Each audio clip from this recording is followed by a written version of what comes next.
This is Caesar 1.3.3b. On this journey, nice little prepositional phrase there. Always want to knock those out. And here we go. The sentence is basically 1, he persuades. 2, casticus. Okay, so persuadeo is an ordering verb that takes a dative and ut. That's step 3. And step 4 is the subjunctive in the purpose clause. He persuades casticus to seize power. 1, 2, 3, 4. That's it. That's the scaffold of the sentence, as it were. And persuadeo, you got to know persuadeo takes a dative, otherwise you get very confused. So this is a purpose clause. And it's a specialized form of purpose clause. It's called an indirect command. Verbs of ordering, saying, urging, that kind of thing. The direct command was occupy or seize power in your own nation. And so the indirect command is he persuades casticus to seize power. So now we've got the scaffolding in place here. Let's fill it in. So this here is a positive. It is a renaming of the noun. Who is casticus? Why, he's the son of Catamantaloides. Catamantalois. I think that might actually be a Greek name.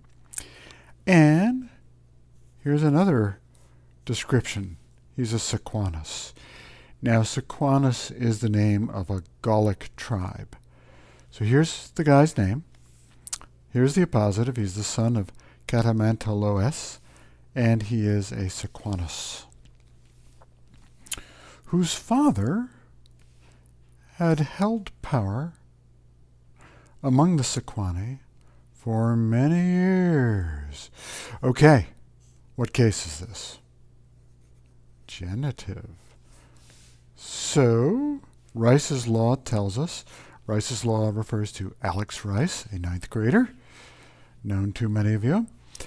So Rice's law states you always translate a genitive of the relative pronoun whose.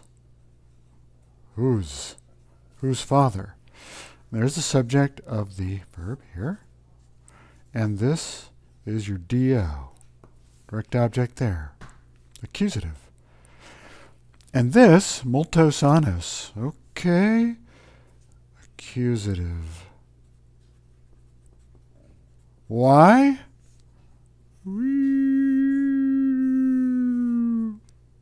Thump. Direction. Okay? For many years. Direction in time and space. Ablative is location. Accusative is direction. There it is. And no preposition, right? Just multos annos. Ah, how the years pass. And appellatus erat. Let's see. That's passive, but it's pluperfect. Passive.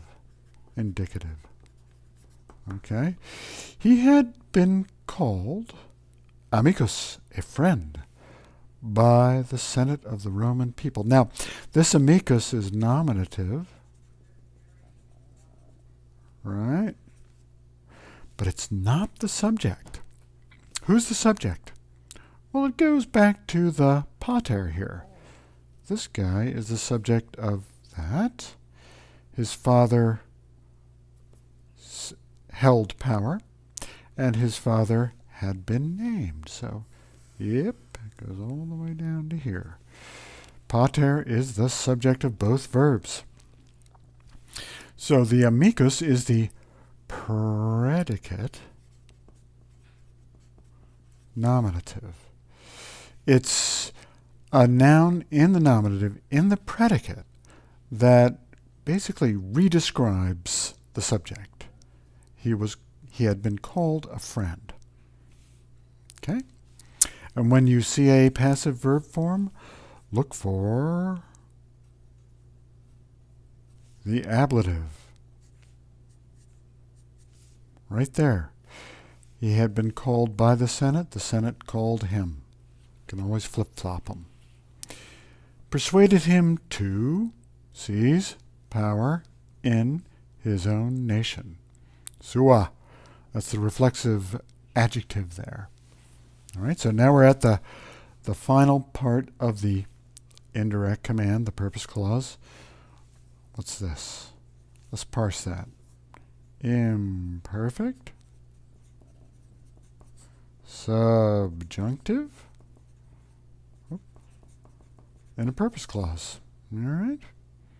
And there's your do right there. Hard to tell because regnum, regne, neuter, the nominative, accusative of all neuters is always the same in Latin and Greek. The plural always ends in A. So the nominative looks just like the accusative. Now this is not the relative pronoun. This is just because. Because his father held it previously. Which his father? No, I'm sorry. Quite wrong there. Hey, I got this fancy eraser on this fancy pencil here. Might as well use it. No, this is the relative pronoun. Which, referring back to regnum. He held power which his father held before him. There it is.